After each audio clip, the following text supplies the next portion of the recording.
Ahoy and welcome back to the Workaround. My name is Bob Gilbreth.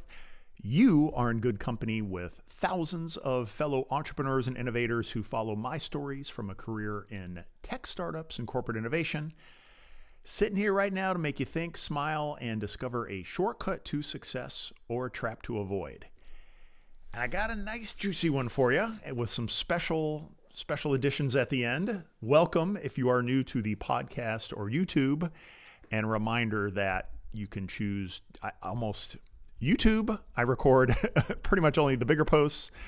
On the podcast feed, I've got me speaking through a version of all the posts that I put on Substack. So go on and keep clicking that play button at the top of Substack, or follow the links, or just do a search of The Workaround by Bob Gilbreth on your favorite podcast or YouTube app.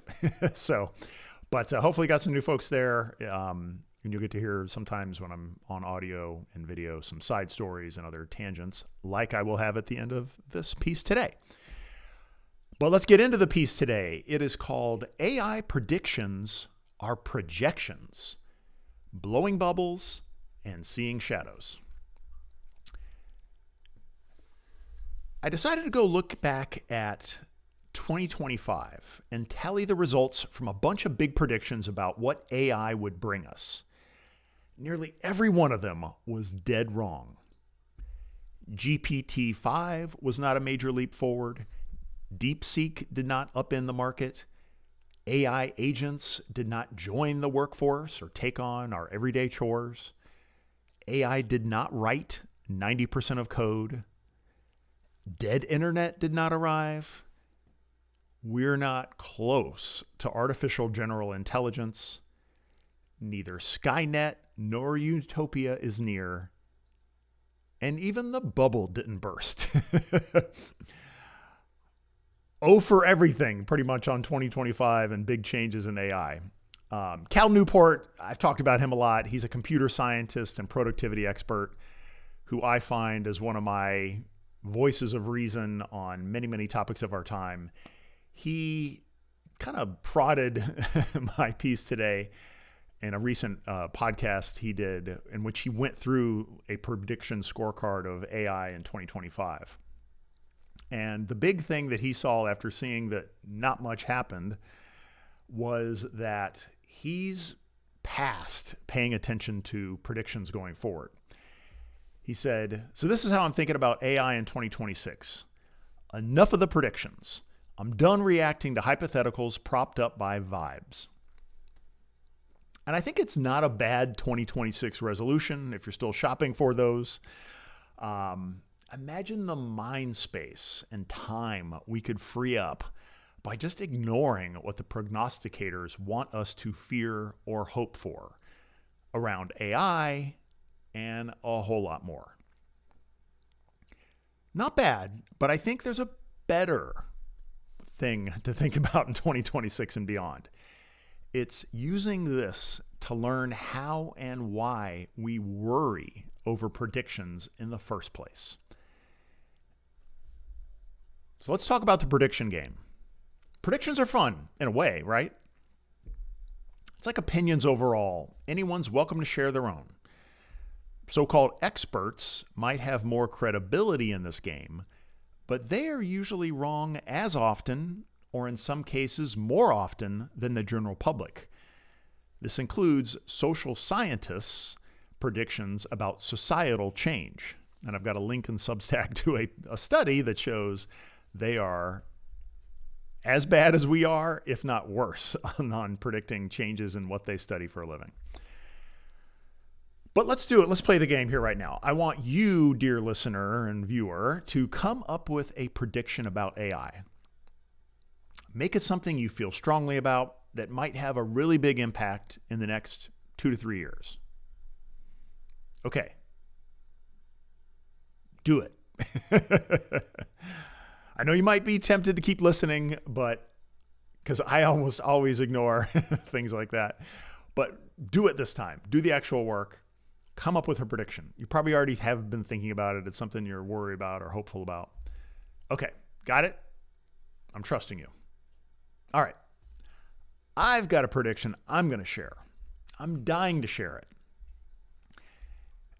I got so riled up by this one when I heard a story that I sat down to get it on paper almost immediately. A few weeks ago, I was getting ketchup beers with my friend. Let's just call him Brett to disguise him. He works at a small startup, and his startup uses AI to help really big businesses stay really big in a really small way. Brett was telling me about a client meeting he just flew back from. It was one of those really big businesses, one that's been around forever. You've got its products in your house right now. He was in the second or third meeting with representatives of this company, pitching a short-term pilot with one of its smaller business units. The contract was for $20,000, which is pretty much the smallest contract any big business like this ever signs. Guess what?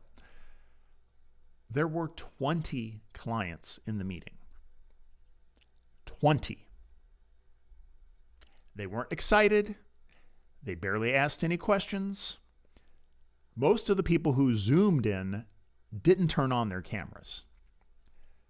20 people and multiple meetings for a tiny contract. A contract that is in week 4 of legal review. And at a company that 6 months ago underwent a major layoff, promising Wall Street it was streamlining operations. Back in my agency days, we used to do the math on our meetings. Since we billed by the hour, we could look around the room and estimate the cost impact on our business and/or the client's budget of what that meeting meant. And as I listened to Brett, I started thinking about the average salary and benefits package for these 20 mid to senior level employees and estimated the total hours spent in meetings, emails, Teams messages, and contracting related to this deal. I quickly calculated that this $20,000 contract could cost double that in internal bureaucracy. And this doesn't even account for the opportunity cost of many very important people not spending this time on much more important tasks. But any one of those 20 people could do something to block or delay the pilot further. I know because I've been on both sides of Brett's position throughout my entire career. I spent 5 years leading business units on the client side and had to move mountains internally to get anything done. Then I had 2 long runs as an agency owner helping big companies navigate change. The lethargy Brett experienced reminded me that they are very difficult to move. Brett and I finished our conversation and I fast walked home to jot down notes for this post. This story would be my starting point for an essay on how glacial operating mode invites AI to replace more jobs. I went to sleep that night, excited to write the next day. The next morning, in the shower, I remembered that writing this post was on my agenda. Then I stopped. I said to myself, wait a minute, how is this post going to help anyone? This is just me venting. Oh, I'm projecting a shadow. Say hello to your shadow. Me mentioning shadow is not in reference to Groundhog Day, but it is a good reminder that there's only 19 shopping days until Puxatawny Phil predicts how much more winter we'll have. Here, I'm referring to the shadow side of ourselves. I'll bet this at least sounds a little familiar, as the concept is moving beyond psychology and therapy and into everyday dialogue. I'm no psychologist, but let me try to break it down Barney style. Our reaction to anything external is a projection of what is inside us. All the ideas, people, places, and things we encounter in life are like blank screens. When we see them, it's like a projector light of awareness is going through the film of who we are. This film is our historical experiences, values, norms, and judgments. In fact, as you are listening to these words and watching me speak, every one of you is having a unique experience based on who you are and what you project onto me. We don't see the world as it is. We see it as we are. Let me give you a very basic example. And a lot of my examples are around walking my dog Blue. Here we go. So when I walk Blue every morning, I often will look on the faces of the people that we're passing. Most of them at least cast a glance Blue's way. When they smile at him, I can tell they are dog lovers. They probably had a dog growing up, they might have one at home right now, and they recall fond memories of sharing love with a snuggly puppy. Some other people look at him and I can see fear and wariness in their face. They're making sure that I have a firm hold on his leash. They're looking at my hand. They're even taking a step or two away from us as we get nearer. I can tell they have had bad experiences with dogs, or they've been told stories or warnings. Each person sees my dog, but they're really projecting a little piece of who they are inside. Got it? Okay. Let me go back. We don't see the world as it is. We see it as we are. Shadow projection is a concept in depth psychology, most closely associated with my favorite guy, Carl Jung. It describes how people unconsciously attribute disowned parts of themselves to the outside world. Disowned means basically the stuff we don't want to admit is inside of us. The shadow consists of traits, impulses, fears, desires, and capacities that don't fit in our self-image or social identity. Rather than admitting they're there and experiencing that directly, as in, this is in me, the psyche, which is kind of there to protect the ego us, will project them outward to others. Instead of this is in me, this is out there. That's the shadow. It's a form of projection. In noticing our or others' projected shadows, we see what we fear, what we secretly want, and what trauma and baggage we haven't dealt with yet. Again, here's some basic examples.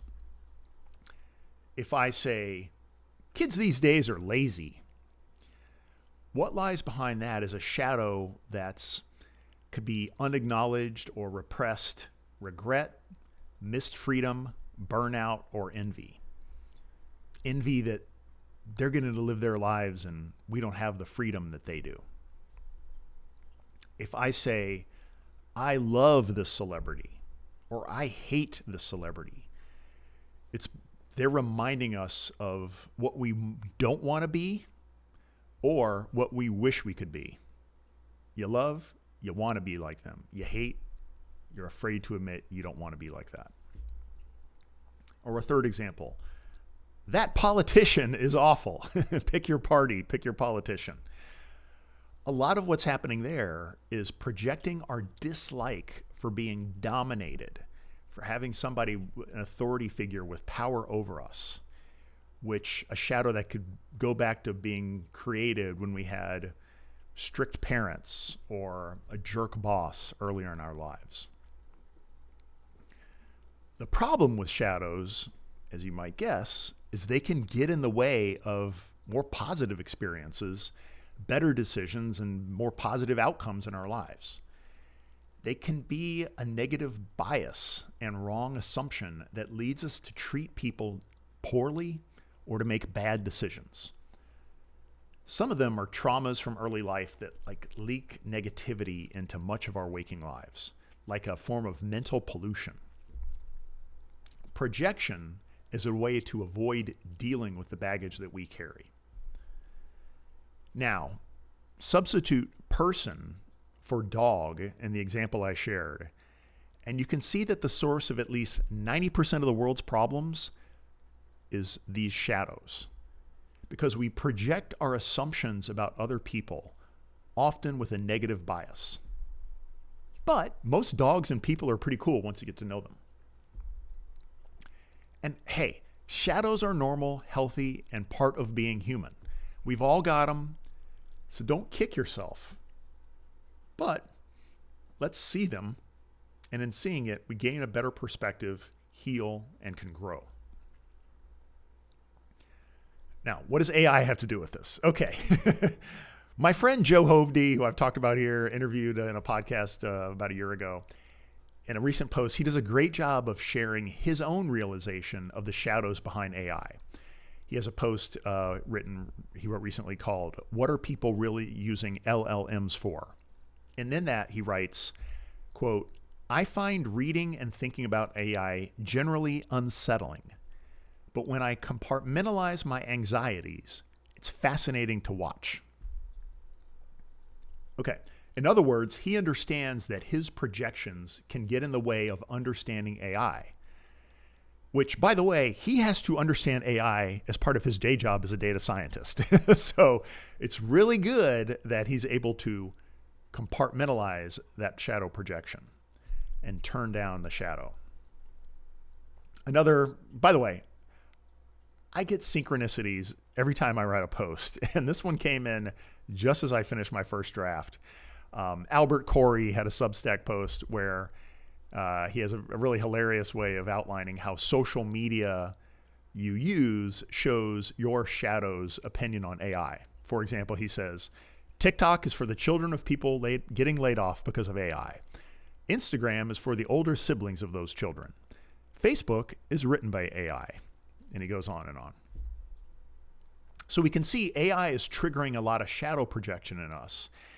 And it's really powerful for a couple of different reasons. It's intelligent, but non-human. It has unclear boundaries. It perfectly reflects human language, intent, and cognition. And it spawns questions of power, meaning, safety, and identity. This kind of ultimate technology is our ultimate mirror. All right, let's go back to the predictions that we came up with. Ready to share? To think about what this shows about your shadow? Take it easy. I'll go first. Brett's story triggered a shadow in me that was forged over years of frustration working with large corporations.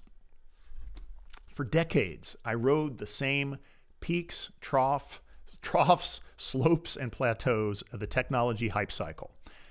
I trudged through endless meetings and legal reviews as my clients repeated what I call the 5 stages of digital transformation: denial, anger, bargaining, depression, and finally acceptance. Writing a post about AI taking over bureaucratic work and its impact on those 20 meeting attendees would be man yelling at cloud instead of Bob seeing his shadow. So, what's really in my shadow? Frustration, anger. I focused my career on technology transformation. I saw how testing and taking risks with new technology could help my and my clients' businesses thrive. I wanted to fearlessly charge forward into it. YOLO, so LFG. Yet I faced countless challenges motivating the businesses I worked with to take a baby step, let alone a leap into the future. And every client relationship I had came with a sense of paranoia that still kind of sticks with me. Every client could fire us on a whim, like if they wanted fresh ideas, or if another agency lead took them to a playoff game or a shopping trip. That stuff happens. Okay, that's a good start in getting it out there, but I think I need to dig further. Here goes. I built 2 digital marketing agencies that became strategic acquisitions thanks to great teammates and strong financials. But I'm left wondering if the end products we sold actually moved the needle for our clients or was just innovation theater, which makes me wonder whether I lived up to my very dear lifelong objective of making a positive dent in the universe. So when I hear a story like Brett's, it touches some scar tissue inside me. I see he and 20 clients all struggling through the systems of fear that dominate much of business and life today. I fired up my projector and prepared to cast it onto a Substack post. There you go. That, my friends, is a shadow. Seeing it is the first step, though, and it's the biggest step. I got some poison out. It's no longer buried inside. It's on the table. And in the light of day, I can examine it and see if it's got a legit point or not. In this case, I find that it's not really helpful. I see where it came from and who I was then. But, things worked out really fine. In fact, they worked out great. Nobody meant any harm. It was just humans humaning through another uniquely messy chapter of our species' development. My teams and I helped companies and individual clients learn in advance. We created hundreds of roles for employees and helped them grow in ways they wouldn't have if our companies didn't exist. Probably 10 other good things came from my corporate frustrations, including lifelong friendships with people like Brett. Just in writing and telling you this now, I actually kind of start chuckling at the Bob who still got worked up about this after so many years. And laughter is the best proof that the self-work is working. Accept, internalize, let it go, just like the song, and repeat daily as needed. All right, now it's your turn. With so many projections around AI these days, it's pretty easy to see some consistent shadows behind them. I'm going to share a few examples here. This may or may not fit for you. You can do your own homework at home. The first and most obvious, and probably the largest group, is any prediction that reveals the financial incentives of the person making it. AI tech companies make bold predictions to attract investors at high valuations. And there's no better example than Sam Altman, who has a really interesting habit of making extremely bold claims, then cooling the hype, his own hype, just days after his latest VC round closes. You can see both financial and status shadows projected in the many writers, professors, and speakers who have built personal brands around predicting doom, boom, or bubble. They attract an audience of fellow shadow projectors through media coverage and paid subscriptions, and must stay consistent in their message to keep the attention and money coming in. This is also known as audience capture. Another emerging trend is business leaders claiming layoffs were due to AI, with almost no evidence to support it. Many of them are projecting shadows of guilt. Instead of owning up to their failures and feelings about displaced employees, they point to AI to cast blame and even claim credit. They can't handle the truth that they don't know what they're doing. AI is frequently blamed, projected, as a reason people don't take career risks. I hear things like, with all the AI changes, I'm not sure it's a good time to start a company. Or, I'd really like to switch careers, but what if AI takes that over? Of course, there's some real threats. There's always threats. There's always risks. But often these shadows are conveniently projected to give us excuses not to leave our comfort zones. They can even be like an ego protection strategy. You can hear people saying on their deathbeds, I would have taken more risks in life, but AI showed up. Another one you see in leaders are when they're afraid of people. And so they share their hopes of turning more work over to AI. They simply cannot figure out how to operate in a world where there's no longer command and control, and they are not willing to humble themselves before the people who keep their businesses running.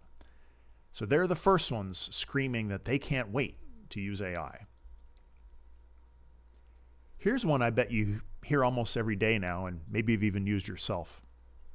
A friend or coworker has an idea or insight and mentions using AI. Like, I put this into ChatGPT and it said,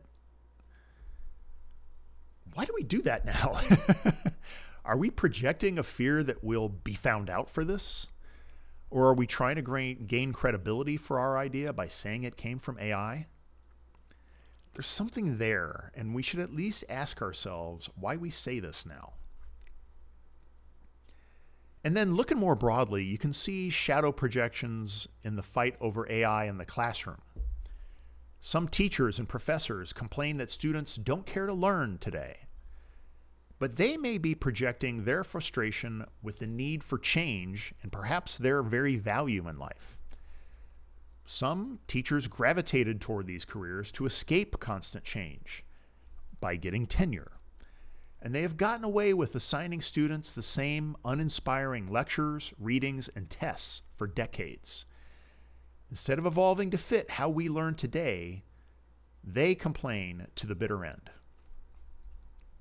Overall, fear is the source of so many of our shadows. Fear for our jobs, for our children's career, for the environment, for our very survival. These core fears are natural. They come from our survival of the fittest genetic programming. But fear is almost never projected accurately, just like those predictions are almost never accurate. Remember that list at the top, what I talked about? All of them wrong.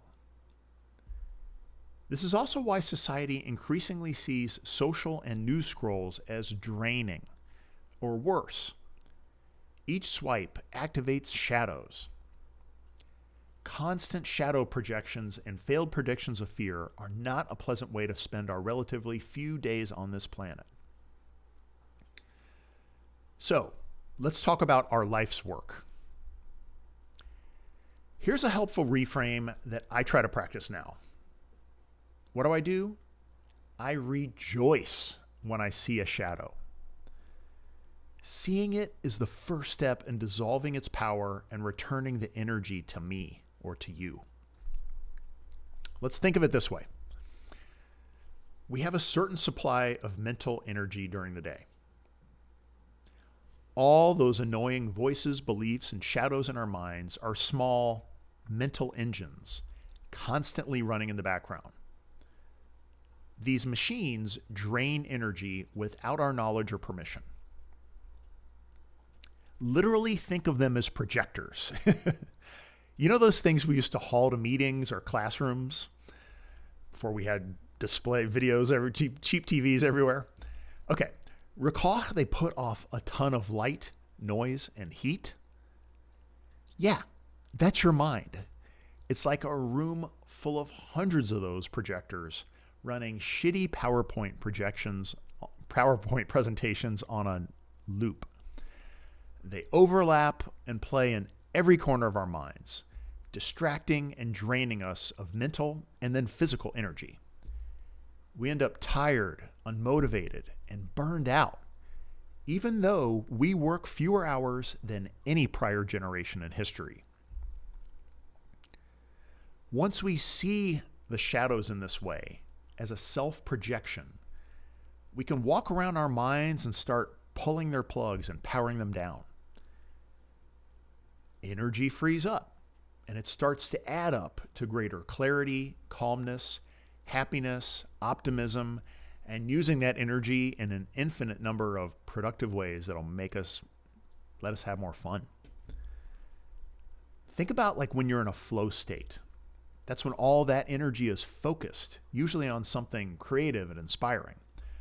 Those shadows and voices are dimmed in those few minutes or hours. Now, imagine being in a flow state most of your day.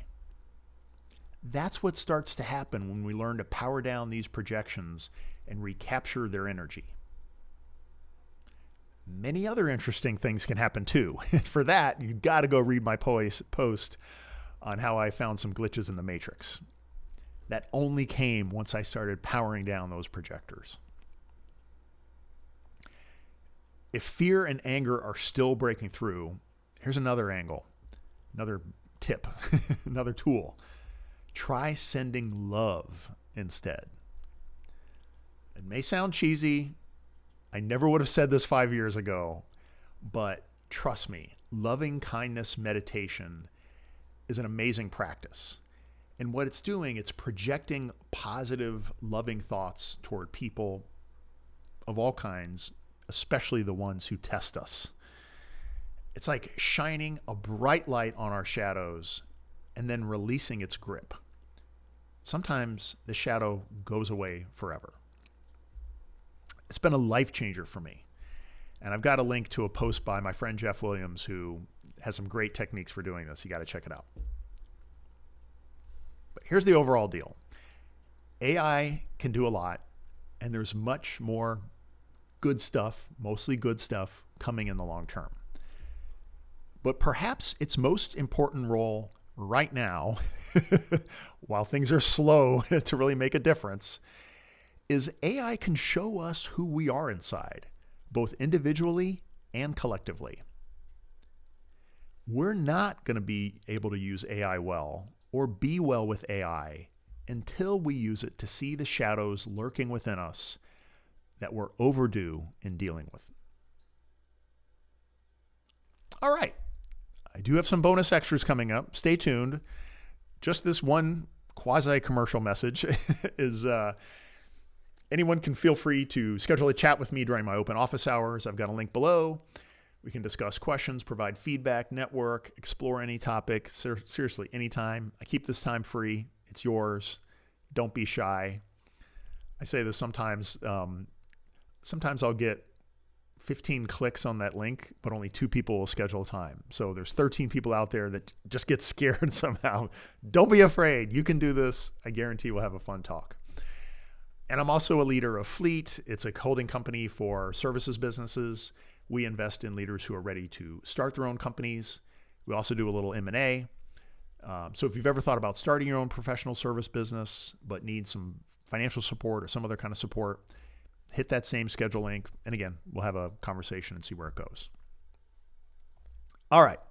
Now, the promised bonus, I'm going to tell you what I really would have written that post about in AI and the shadows that came up. And I think it's a story that a lot of corporations need to hear, or at least a lot of us who work with them or on them. And think of this as something that this is hopefully new perspective that can be helpful, coming from somebody who, I don't really have a lot of skin in the game. I don't make money on predictions. I haven't started an AI startup, any of that kind of stuff. But I am very, very interested in how the world works and how people work and noticing what's going on. And I have time to kind of study what are the stories behind the story, including the stories behind my own story. Anyway, I think there's 2 big stories happening in the overall economy that's kind of being missed. The first one is a tech growth story, and that's what AI is providing. So we've got a bubble going on. We know it's happening. There's no big technology transition that has ever happened without a bubble. But what I found interesting is the question of why is this bubble seem uniquely created by the big tech companies versus a bunch of funded startups? Not that there's not a bunch of funded startups, but it's mostly the Googles, the Microsofts, the Facebooks who are pouring tons of money and kind of pushing these AI features on us. That seems to be a big change. Usually the big companies are slow to adopt new technology. Why? Okay. Point 1, they need to show they're growing to keep their stock price rising. Stock price, as you might know, it's a kind of a prediction itself of the future value of the company. You've got future profits and growth baked into today's price, what people think the company is going to do in terms of revenue and profit growth. The problem is growth is starting to get more difficult. Just it's harder to grow on a very large base. And when you already have many billions of dollars in revenue, 5% growth is a lot bigger than when you have $100 million in revenue. The second point is, so it's just harder to get the same growth rate. The second issue is just the global market is not growing as much. Economies are slowing down. Population growth is slowing down. China is shrinking. So we're not having a big pool of growth that's powering more stuff being bought and sold. And then even see these big companies, they're also starting to hit the total, max out on the total addressable markets that they work in. Everybody who uses search is using Google. We're not getting more search activity. There's not much more use of Microsoft software. It's just not happening. So there's less growth to be had there. So they need some kind of growth story. A second point that I think shows what's happening. They keep doing dumb stuff to invest in growth markets. So things like the massive hiring during COVID. The big companies, played significantly in NFTs and blockchain. Facebook going after the metaverse. Apple spending billions in VR. Amazon spending billions on Fire phones and voice devices that are now filling landfills or gathering dust on our shelves at home. They're also paying billions for tiny startups in some cases. So generally, so many people doing so little for so much money is very strange. But if you work with these big companies, you'll realize they got a lot of people that aren't doing much. Again, why are they wasting so much money? Point 3, there's some really smart people working at these companies. So maybe dumb means smart. Many of those companies like Meta, Salesforce, Oracle are still led by their founders who got them to that very successful position for so many years. Others like Amazon, Google, and Microsoft have founders that are still pretty darn close to the companies, or they're one generation removed, or they were close to the founder, like at Apple. These people are experts at managing the markets, and they do it together. There's what's going on. They need a story. Some kind of story they make so much profit, and they need to use this profit in some way, and they would rather not give it back to shareholders. That's the risk. They also can't spend that money on M&A. It's hard to make a difference on the top line. It's hard to get regulatory approval because they're so big. These tech companies need some kind of outlet for their excess cash because they want to continue having the freedom to spend it how they wish and to continue being seen as a growth stock in the marketplace. And the idea that they are investing in the future with that cash is a story that works to keep propping up their stock valuation. You want to be seen as a growth stock, and sometimes you have to even invent stories for investors about where that growth will come from. Lots of innovation has slowed down. There's less general growth. There's no next thing. So it needs to be invented. And just as AI can be the boogeyman for many of our hopes and fears individually and as a society, AI can be a big mystery growth box that gives these big companies a story to tell the marketplace about how they're investing in growth. So watch what happens next year. My prediction within here is that if the bubble pops or the AI story and glory starts to fade, they'll all move on to something else. After all, there is a well-oiled hype machine for everything from Silicon Valley investors to Saudi oil money that's moving around trying to be pushed into the next story. And it'll be just like Meta moved from the metaverse to AI. They'll find that next thing. And even if it fails, we'll forget about it. Investors will forget about it. You might see things like more niche AI being used. Agents will come back again. Some other BS that Zuck or Altman come up with, some other spin. Maybe they'll invent some other way at looking at AI or saying what's going to happen next. And then if AI kind of fades, they've got some other stories on deck already. For example, anything in space. We're going to do X in space. That's another area waiting for a bubble. Fusion energy and quantum computing, all of which are really way far away from being useful, if ever at all. But there's enough hype about them that they can be stoked to bring that next story. And here's the backup plan. If the bubble pops and no one's buying their stories, you're going to see a Twitter-style reduction in headcount because they have to keep the cash flowing to investors, and they'll do anything to keep that stock price up. So we could be seeing a bloodbath in employment at those companies if that happens and investors aren't buying the next story. Okay, that's one story.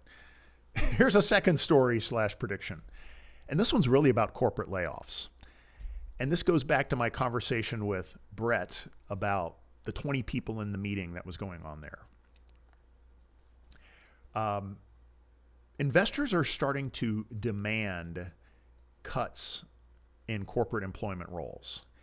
And a story that corporations want, those corporations which are similarly facing headwinds of growth, are unable to do mergers like they used to, or such a high base that it's hard to get growth.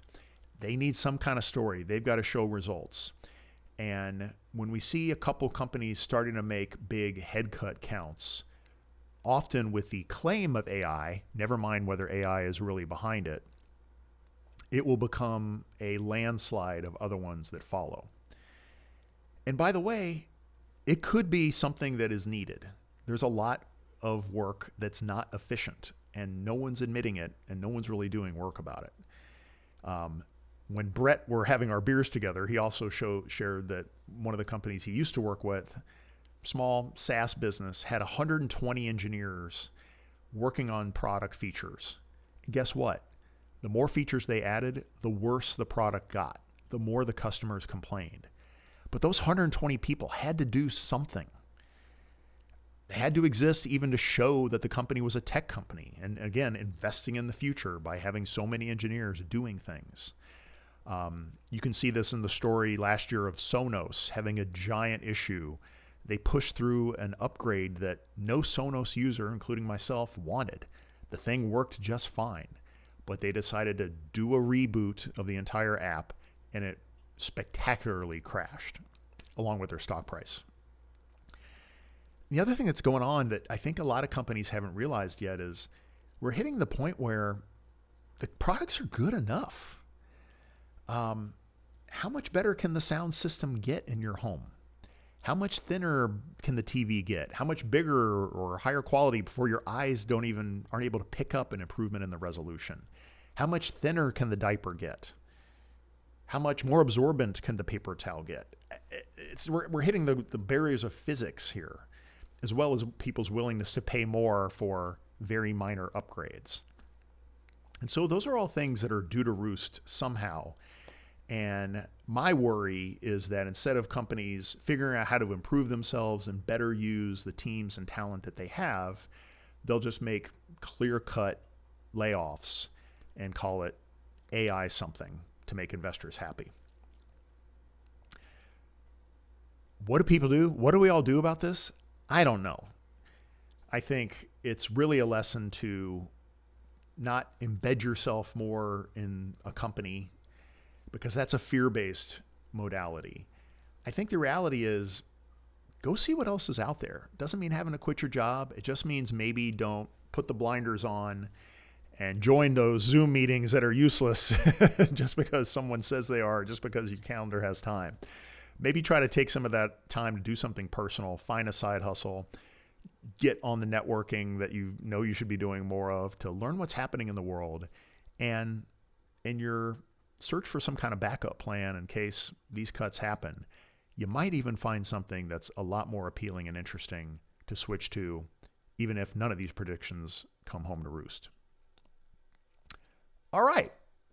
That was fun for me. I hope for you. I would love any feedback. Should I do this more often? Should I go off the cuff? A little bonus? I don't know. You tell me. I'll look for your feedback, but ahoy for now.